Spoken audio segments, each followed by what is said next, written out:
It began with silence, too much of it. On a mild spring evening in Denver, Colorado, the kind of evening where dust drapes the streets in a soft orange haze, and people hurry home with grocery bags and tired feet. Michael Gaine stepped out of his office building for the last time. The security camera at the exit caught him glancing over his shoulder twice before the heavy glass doors closed behind him. He looked tense, shoulders hunched beneath his blazer, lips pressed into a thin line, hands buried deep in his pockets like he was holding on to something invisible, something pressing. He crossed the lot with mechanical steps and got into his gray Honda Accord, parked far from the entrance, almost as if he didn't want to be seen. Then nothing. No one ever saw him again.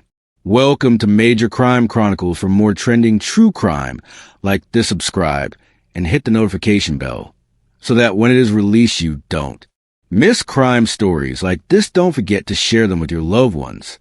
For most, disappearing is an accident, a wrong turn, a natural disaster, a crime of passion. But for Michael, it was something else entirely. He didn't just vanish. He dissolved into thin air like a man who had rehearsed it. And yet, every trace he tried to erase left behind a whisper, a fingerprint of paranoia. It wasn't long before his sister, Haley Gaine, noticed something was off. She hadn't heard from Michael in 2 days. No texts, no calls, not even the usual "did you feed mom's cat?" voice note that always came every Thursday. She tried to rationalize it. Maybe work got busy. Maybe his phone died. Maybe he just needed space. But the unease gnawed at her. By the third day, she drove to his apartment. She found the front door unlocked. The air inside was too still. There was a half-finished cup of coffee on the kitchen counter, curdled now and sour. His laptop was open but dark, and a single post-it note stuck to the screen read, "If anything happens to me, check the river." That was the first shiver. Haley called the police. They arrived, went through the motions, took a statement, checked the apartment, shrugged at the note. Could be stress, one officer said. Maybe he needed a break. Another muttered, 30-somethings ghosting their lives isn't new. But Michael wasn't the type to ghost anything. He paid his bills early, answered every email, called his mother every Sunday. His life was routine, tight, predictable, until it wasn't. When the police pulled traffic footage, they found a strange detail. After leaving work, Michael had driven not toward his apartment, but 12 miles in the opposite direction, toward the rural edge of the city, where streetlights turned into pine trees and the roads narrowed like a throat. They tracked his car to a quiet service road near Bear Creek, parked just off the shoulder, headlights still faintly warm when a passerby called in 2 days later. The keys were in the ignition. The driver's seat was empty.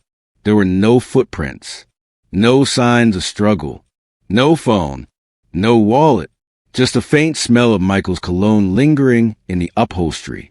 That's when things began to splinter. A neighbor, Elise Campton, came forward with something peculiar. The night before he vanished, Michael had knocked on her door, something he hadn't done in the 5 years they'd lived across the hall from each other. She said he looked pale, restless, like he hadn't slept in days. He asked me if I noticed anyone watching his place. She told investigators. Said he thought someone was following him. Kept looking over his shoulder, like he expected someone to be there. When asked why she hadn't called the police, Elise shook her head. He made me promise not to. Said it would only make things worse. Worse how? No one knew. But Elise wasn't the only one. The security guard at Michael's office reported that Michael had recently started staying late, sometimes until 2 or 3 in the morning, and had asked whether the building's internal camera footage was ever deleted. He also requested a copy of the past 2 weeks' tapes. That request was denied. As the days turned into weeks and the search widened, pieces of Michael's life began falling into place and falling apart. His bank accounts were untouched. His rent was paid up. His phone last pinged a cell tower 2 miles from where his car was found, then went dark. Completely. No pings. No shutdown. Just silence. To the casual observer, it may have seemed like a man who simply walked away. But to those who looked closer, every detail suggested that Michael wasn't running from something. He was being hunted. And what's worse, he knew it. But what exactly did Michael Gaine know that was worth disappearing over?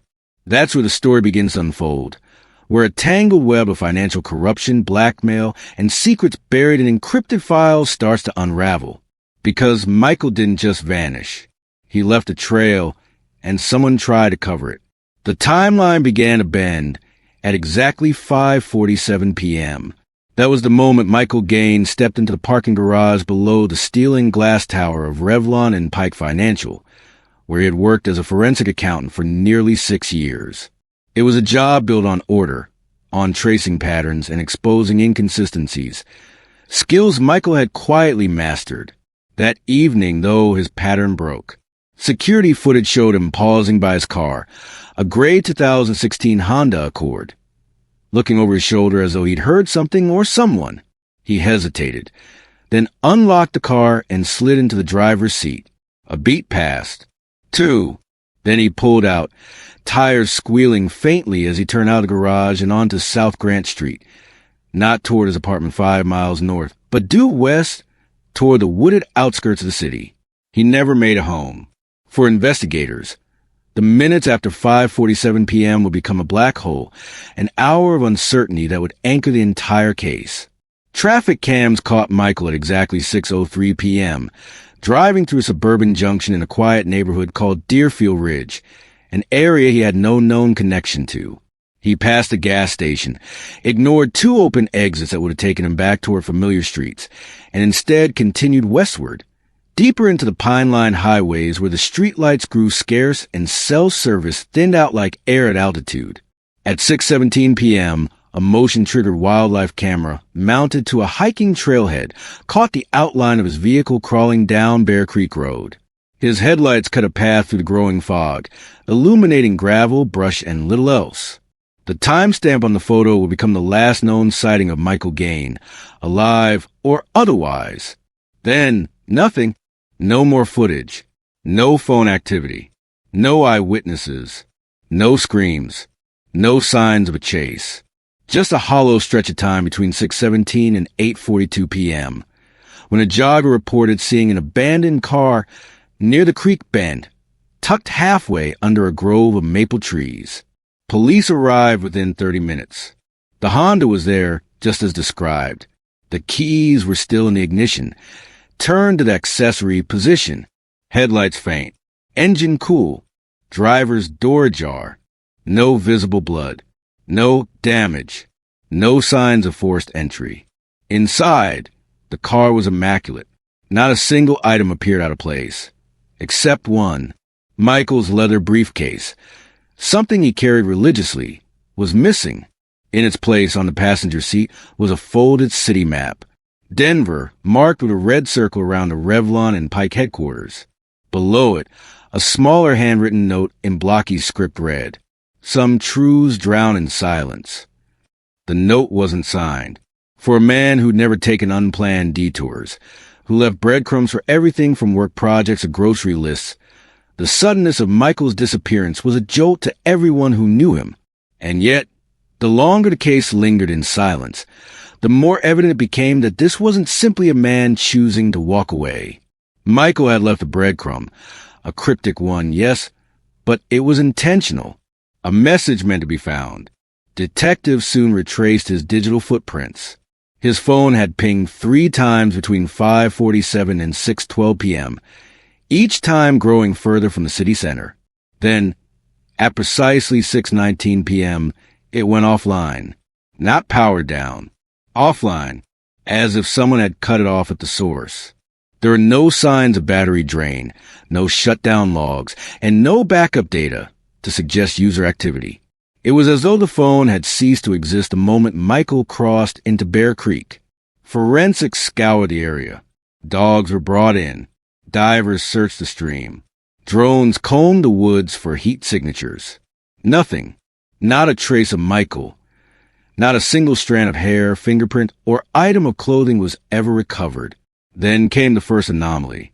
On the 3rd day of the investigation, Detective Jason Merrick received a call from a woman claiming to have seen Michael, or someone matching his description, at a gas station 20 miles east of where the car was found. She said he looked out of place, wearing a ball cap pulled low and sunglasses at night. He bought a bottle of water, paid in cash, and left without saying a word. But the security footage from that gas station? Gone. The clerk on duty confirmed the cameras had been malfunctioning that week. Nothing was recorded. No footage. No receipts. No way to verify the sighting. Just another dead end. What unsettled the police most, however, wasn't the disappearance itself. It was a reaction from the company Michael worked for. Revlon and Pike was eerily silent. They issued a brief statement of concern, offered their prayers to the family, and within a week, scrubbed Michael's name from their internal database. His office was cleared out before the police could seize his computer. When Detective Merrick requested access to the firm's internal server, the company's legal team responded with a sealed motion. Michael Gaine had disappeared. Yes, but he had also been erased. And then, on the 7th day, something surfaced. A UPS envelope arrived at Haley Gaine's door. No return address. Inside, a single flash drive. It contained one audio file, corrupted in places, but partially audible. It was Michael's voice. "I don't know how much longer I can hold this. They know I found the files. If anything happens to me, Haley, if you're hearing this, don't trust anyone at the firm, not even him." Then static. The audio stopped. The file was time-stamped 2 days before he vanished. Michael's vanishing was no accident. It wasn't spontaneous. It was planned by someone else. And Michael knew it was coming. That realization shifted the case from missing person to potential homicide. But what exactly had Michael uncovered? What files was he referring to? Who was him? As the search intensified, new pieces began to surface. Whispers of internal corruption, encrypted messages, and a list of names that would later disappear from public records entirely. Michael Gaine's vanishing wasn't just a mystery, but also a warning. From the outside, the investigation into Michael Gaine's disappearance appeared to begin swiftly, even diligently.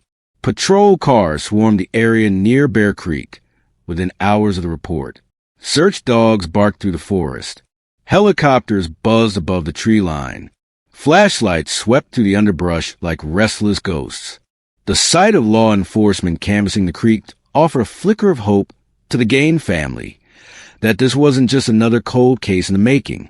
But beneath that surface urgency, something was off.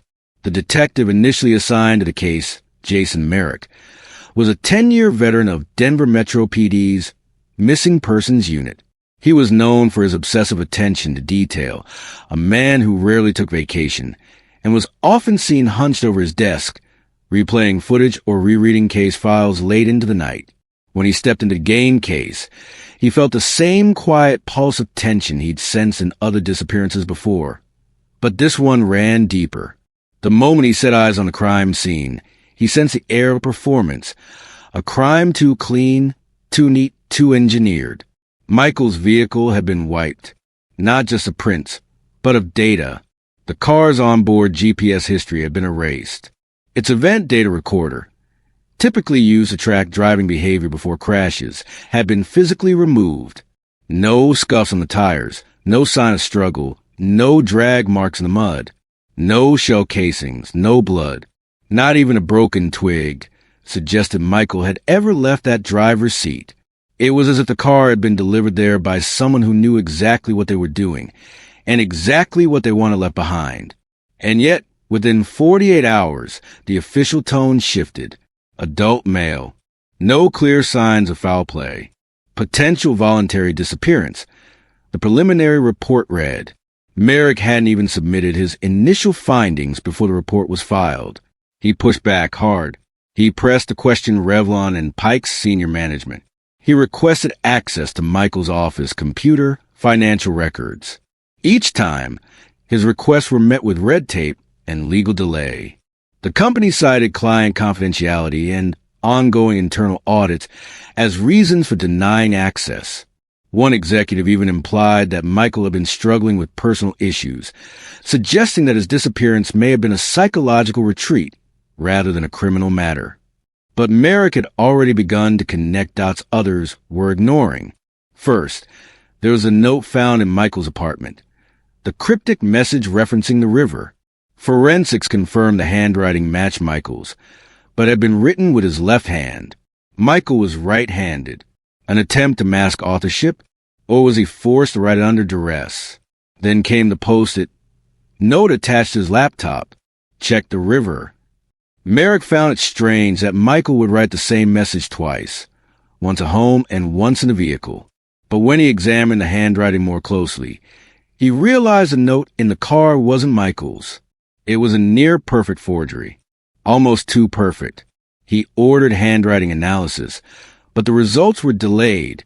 When he followed up a week later, the forensics department claimed the original sample had been misfiled. It was never recovered.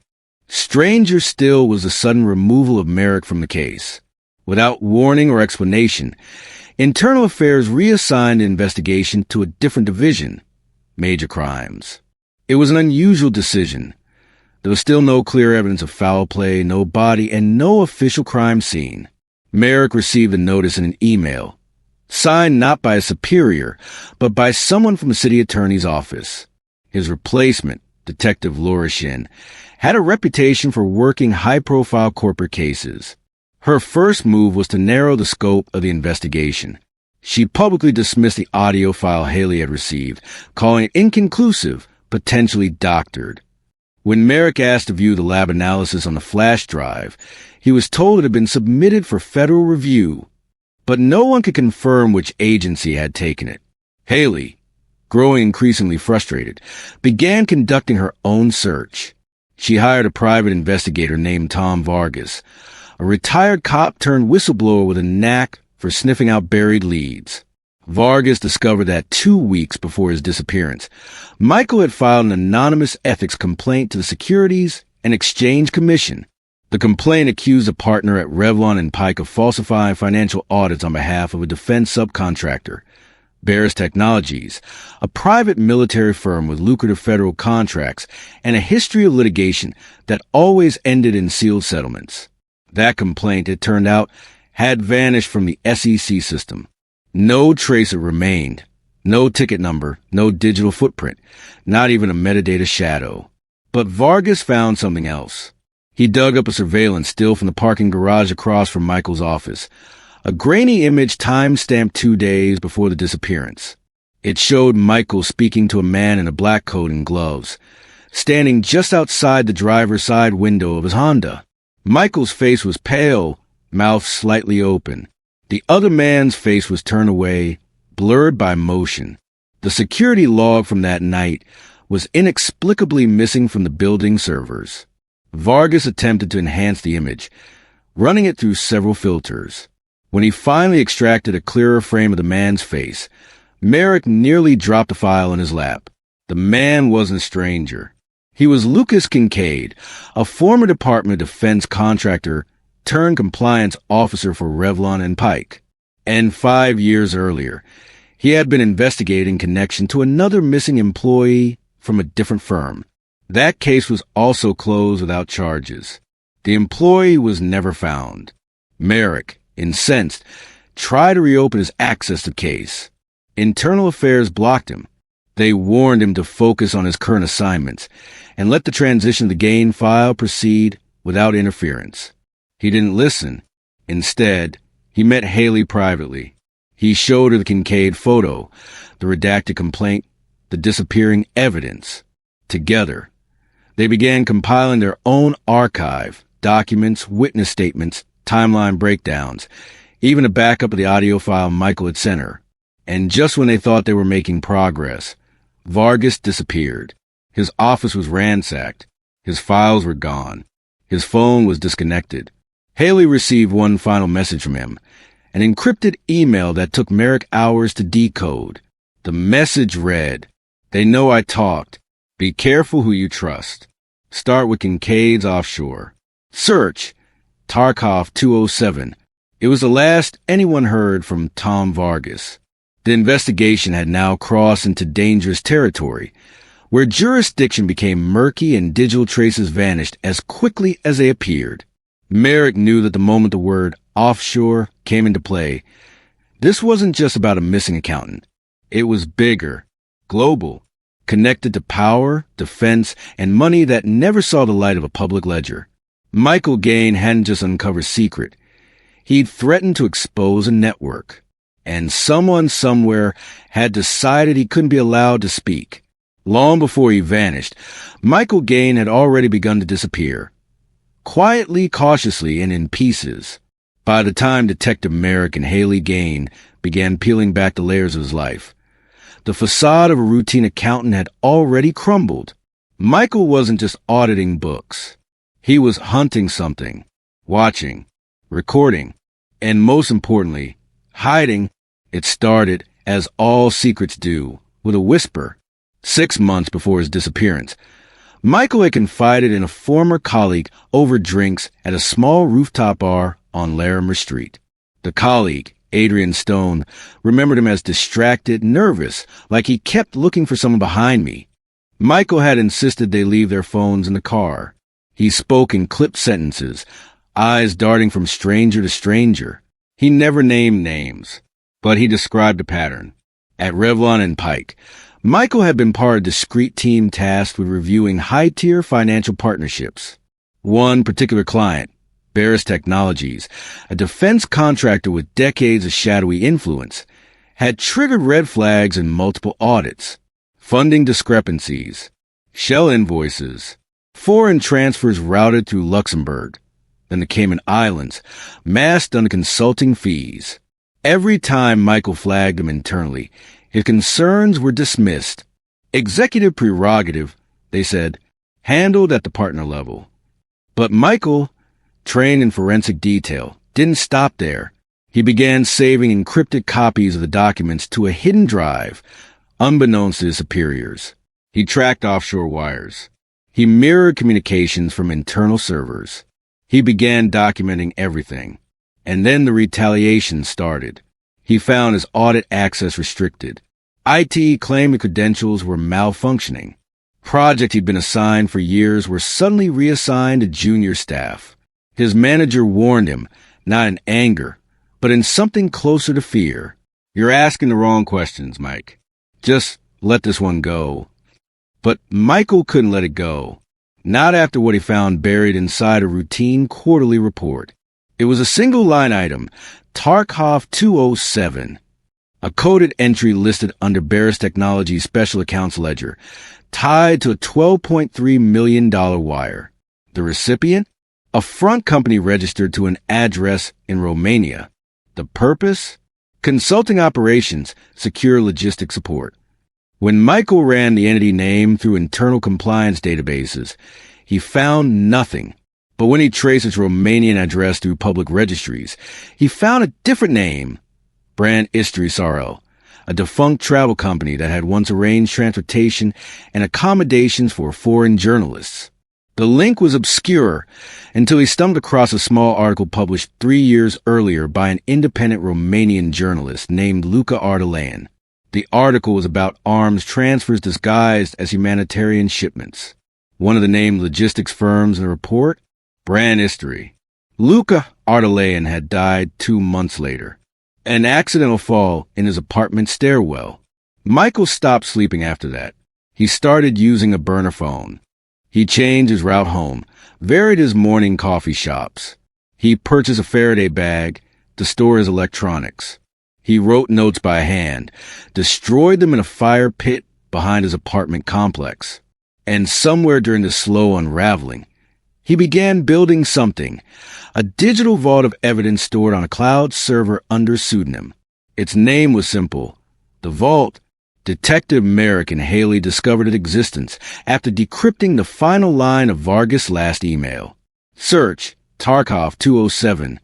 That search led them not to a document, but a login screen, hidden within a dummy website that posed as a nonprofit for displaced war victims. The vault required 2 keys, an email and a password. The email, they guessed. The password took longer. They eventually cracked it using a childhood memory. Kettle corn 42, a snack Michael had loved as a kid, and once joked about using as a password if he ever needed to hide state secrets. What they found inside shattered the case wide open. The vault contained over 800 documents, PDFs, spreadsheets, audio clips, memos, photos, and voice notes. The files outlined a sprawling network of financial fraud, arms smuggling, and political lobbying masked behind consulting contracts. The documents tied Barris Technologies to illegal transfers through defense channels, many of which were facilitated by Revlon and Pike's upper-tier partners. And it didn't stop there. The vault included surveillance footage, grainy clips of meetings at airport lounges, hotel corridors, and downtown Denver cafes. One showed Lucas Kincaid, the man who'd met Michael days before he vanished, passing a manila folder to a known foreign consultant. Another file contained a redacted internal memo from a U.S. Defense Advisory Board, referencing favorable outcomes linked to Barris campaign donations. But it was one voice file that left Haley in tears. Michael's voice, clearly recorded late at night, whispered into his burner phone like he knew it would be the last time. If you're hearing this, I didn't run. I found something. I dug too deep. They're not just laundering money. They're laundering deaths. Civilian transport logs. False manifests. Arms that were never supposed to exist. Go into groups that shouldn't exist. I tried to report it. The SEC, someone inside erased a complaint. They're watching. I think they've been in my apartment. The cleaning woman was different. Her badge didn't match the name on the door. There was a long silence. I'm going to drop this vault somewhere they can't reach it. But if they find me first, tell them I didn't vanish. They erased me. Merrick sat in stunned silence as the recording ended. Every theory he had, every whispered warning and closed door, now had a face, a voice, a reason. Michael Gaine hadn't just stumbled on a fraud. He had uncovered a conspiracy buried beneath layers of corporate structure and protected by men who didn't mind making people disappear. And now, with the vault in their hands, Merrick and Haley held the same truth Michael had died or gone dark, trying to protect. But there was one final mystery left to solve, because inside the vault, among the documents and voice files, was a photo, a blurry image of a locker in a rural bus station, location unspecified. On the door, etched in permanent marker, were 3 numbers, 14-33-21. Michael's last message had said he was going to drop the evidence somewhere they can't reach. Now Merritt believed this locker, wherever it was, might hold a final piece of the puzzle. But time was running out. Someone else was hunting for the vault. And now, they knew Merrick and Haley had found it. The moment Detective Merrick realized how deep the corruption ran, it was already too late to pretend this case was still local. What had begun as a missing persons investigation had become a descent into a labyrinth of silence, where questions didn't just go unanswered, but vanished entirely. Doors closed faster. Phone calls went unreturned. Haley's email accounts were locked without explanation. And within days of accessing Michael's vault, Merrick received a formal notice from the city's Internal Review Board. He was being placed on administrative reassignment, pending an inquiry into procedural misconduct. The message was clear. Back off. But he didn't. Merrick had seen the truth, and once seen, it couldn't be unseen. He knew the real question was no longer what happened to Michael Gaine, but who gained from his disappearance, who had the power and the motive to bury an entire person beneath a mountain of red tape and plausible deniability. The answer, as it turned out, was not a person. It was an entire machine.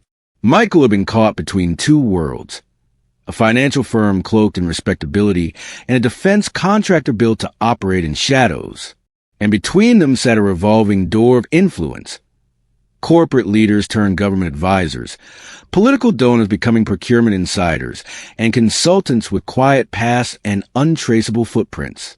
One of the first names Merrick traced was Rhett Calloway, a senior partner at Revlon and Pike, and the man overseeing Barris Technologies' financial accounts. On paper, Calloway was untouchable, Ivy League graduate, former Pentagon consultant, regular guest at defense industry panels.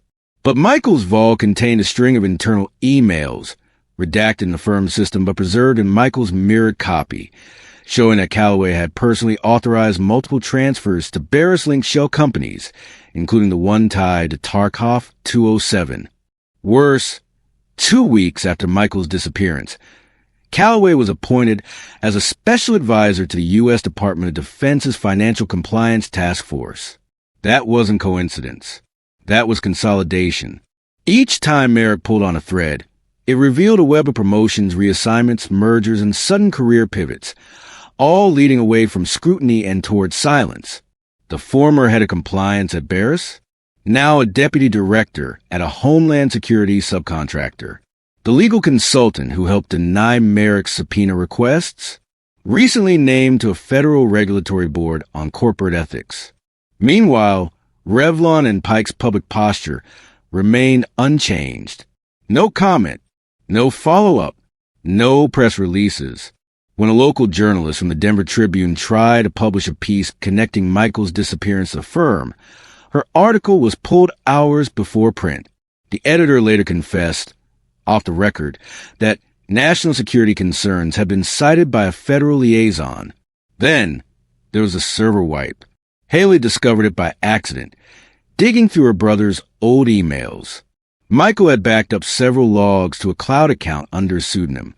One included a time-stamped notice of a scheduled server purge at Revlon and Pike, set for April 17th, 3 days after his disappearance.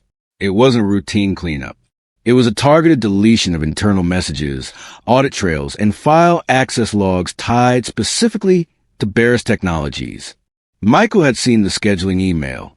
He'd known his window was closing, and still he stayed. Merrick couldn't help but feel the weight of that choice. How deliberate it must have been. Michael could have fled. He could have left town, changed his name, disappeared on his own terms. But instead, he stayed just long enough to build the vault encrypted and ensure it found its way to someone he trusted. That decision had cost him everything. But who else had profited? The final, most chilling answer came in a brief memo Merrick found buried in a federal grant announcement. It was a funding summary for Barris Technologies, $112 million in renewed contracts for overseas security infrastructure development. The grant had been expedited, fast-tracked, approved by a 3-person committee that included none other than Lucas Kincaid. Kincaid, who had met with Michael days before he vanished. Kincaid, whose face had appeared in surveillance footage exchanging documents under the cover of dusk. Kincaid, who now occupied a senior role in the Office of International Arms Compliance. His fingerprints were everywhere, and yet no one dared utter his name aloud. It became clear to Merrick that this wasn't just a cover-up. It was a machine of omission, a system designed not to erase facts, but to never let them surface in the first place. And the moment anyone tried to speak, the system changed shape, reassigning, promoting, relocating, until every thread led to a dead end or a sealed file. Haley began receiving anonymous texts. One simply read, "Let him rest." A week later, her apartment was broken into. Nothing was taken, no valuables, no electronics. But her backup drive was missing, the one with a full copy of the vault. The message was clear. And still, they pressed on. Because the real question was no longer just who benefited. It was what would happen if this machine was exposed. They had one final clue. The image of the locker, unlabeled, untraceable, scratched with a code etched in permanent marker. 14-33-21. Merrick believed it held something physical. Something Michael couldn't transmit, couldn't encrypt. Maybe a journal. Maybe a drive. Maybe a name. Whatever it was, Michael had risked everything to leave it behind. They didn't know where the locker was, but they were getting closer. And they weren't the only ones looking.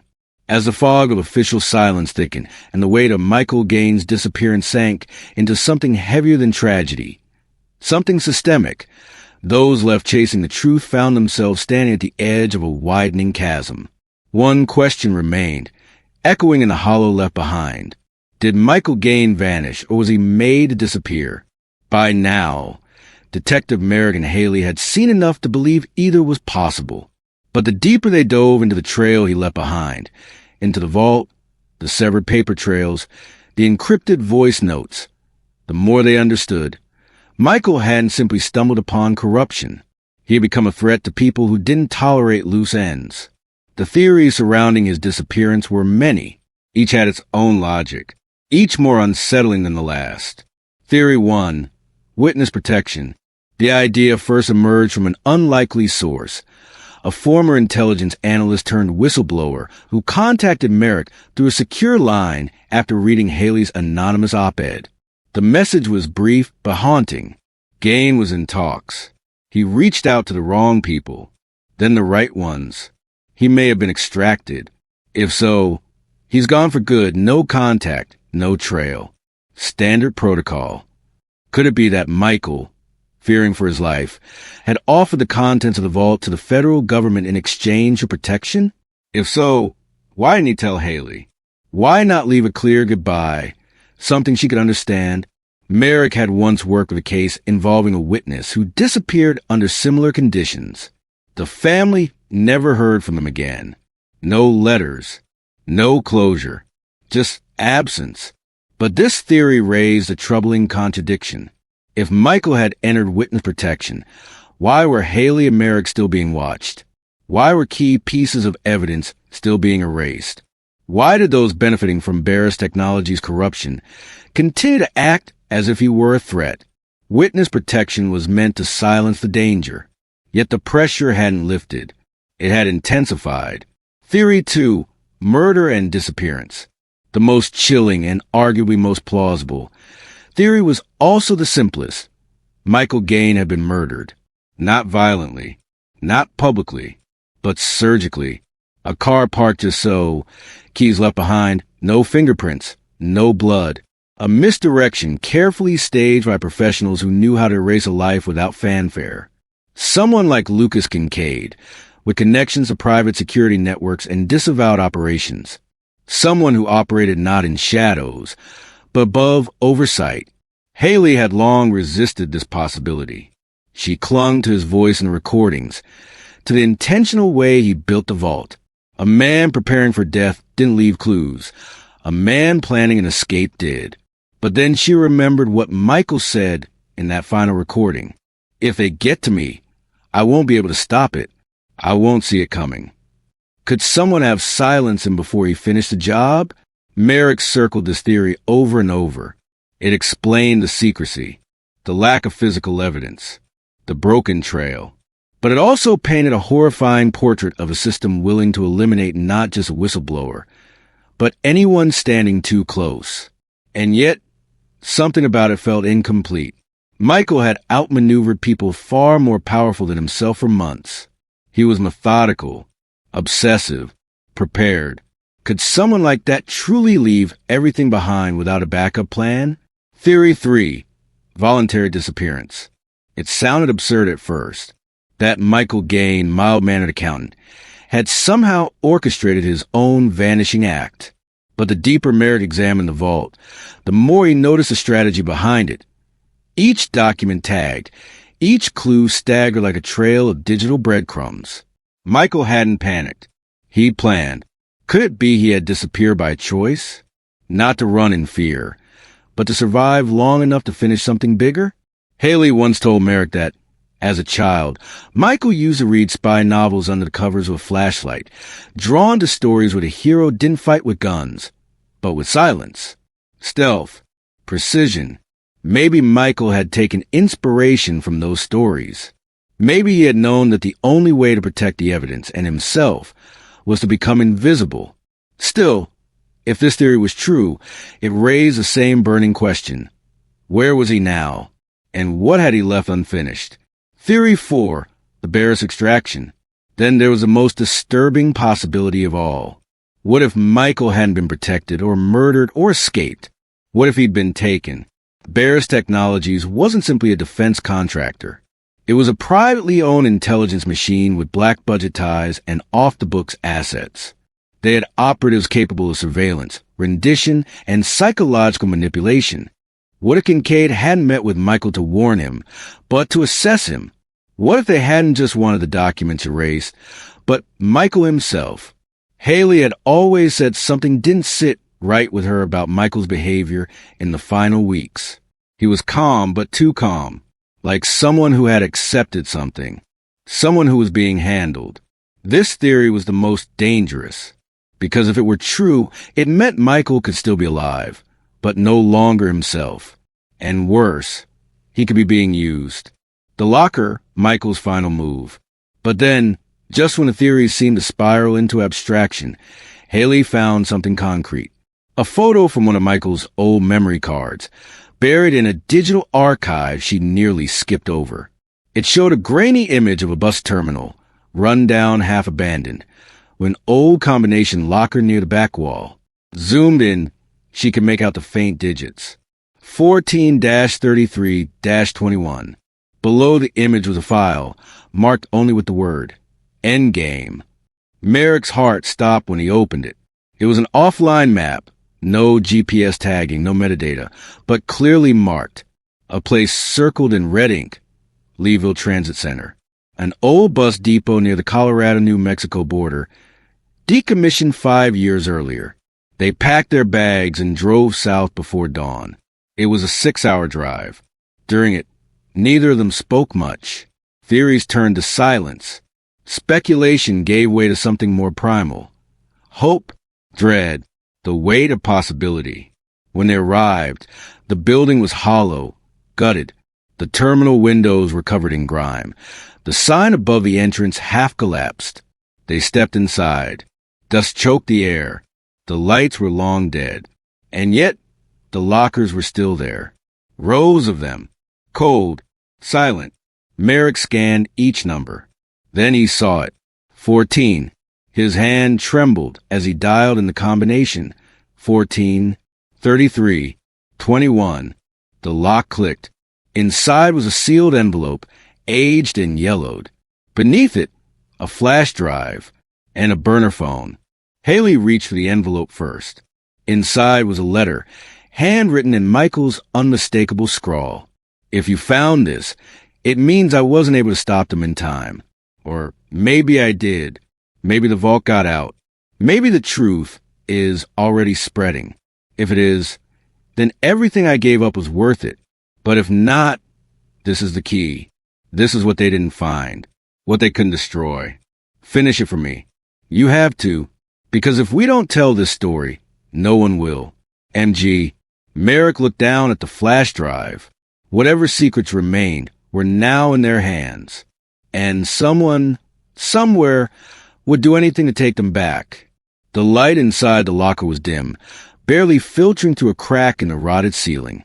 Dust floated like ash in the stale air, and for a moment, neither Detective Merrick nor Haley Gaine could move. The burner phone, the flash drive, the handwritten letter. Everything about it felt sacred, final, like the last message from a man who had slipped behind the veil of the world and left a trail of truth before he went. Michael Gaine hadn't run. He hadn't broken down. He hadn't even disappeared. He was erased, piece by piece, surgically removed from the systems that tracked the living. Records wiped, access revoked, his name delicately peeled from company rosters, legal databases, even public directories. A man vanished not by chance, but by design. And the further Merrick and Haley traced that design, the clearer the pattern became. This wasn't just about Michael. It never was. The flash drive inside that locker held more than documents. It contained timestamps and call logs, satellite pings and flight manifests, and most chillingly, video files. One showed an unregistered cargo plane departing from a military-contracted airstrip in Nevada, hours after Michael's last known location pinged nearby. Another showed a conversation, secretly recorded, between two executives discussing permanent resolution of internal leakage.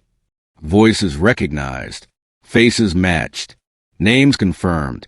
Michael had uncovered not a crime, but an industry, An entire infrastructure built on silence and plausible deniability, maintained by defense contractors, financial manipulators, and mid-level bureaucrats whose careers flourished while accountability rotted. The machinery was clean, efficient, and devastating. He had tried to expose it, and for that, he paid the price. But what Michael didn't account for, what the system didn't predict, was Haley, or Merrick, or the letter that would reach us. In the days following the discovery of the locker, Merrick went dark. He knew surveillance would be tight. Digital breadcrumbs could be used against them. Together, he and Haley split the contents of the drive, half stored offline, the rest distributed across private journalists, secure archives, and legal watchdogs. They sent pieces to those who couldn't be bought, couldn't be threatened, couldn't be silenced. But the game wasn't over. On the third night, Merrick returned to his apartment and found his door open. Nothing was stolen, but all his files, his personal notes, his laptop, even his badge, were gone. On his desk, a single playing card sat face up, the Jack of Spades. A symbol, maybe, a message, a signature. He didn't call the department. He didn't file a report. He knew it would be buried. Instead, he began writing, and Haley began speaking. Together, they turned Michael's story into testimony. What you've heard now, the evidence, the theories, the names, this isn't fiction. This isn't speculation. This is the truth that was never meant to reach daylight. And it only survived because one man saw through the lies, stood against the current, and left behind a trail, trusting someone would follow. So where does that leave us? It leaves us staring down a truth many will refuse to accept. That in the world we live in, a single whistleblower can vanish, not because of what he did, but because of what he knew. Michael Gaine wasn't just lost. He was silenced by corporate entities with the reach of nations, by bureaucrats with the power of gods, by people who move in suits and speak in code and use policies as weapons. And yet, his voice wasn't fully taken, because we have it now. You have it now. If you believe the story deserves justice, share it. If you believe others should know what happened to Michael Gaine, say his name. If you want the world to hear what the system tried to erase, make noise. Don't let this just be another cold case buried under the weight of time and indifference. Let it be a spark. Demand transparency. Ask the hard questions. Call out the names. Expose the silence. Because if they can make one man disappear, they can erase anyone. They can erase the truth. Unless we fight back. Unless you do, Michael didn't just vanish. He was erased. Now, it's your move. Don't forget to like, comment, subscribe, and hit the notification bell to stay updated on all future investigations.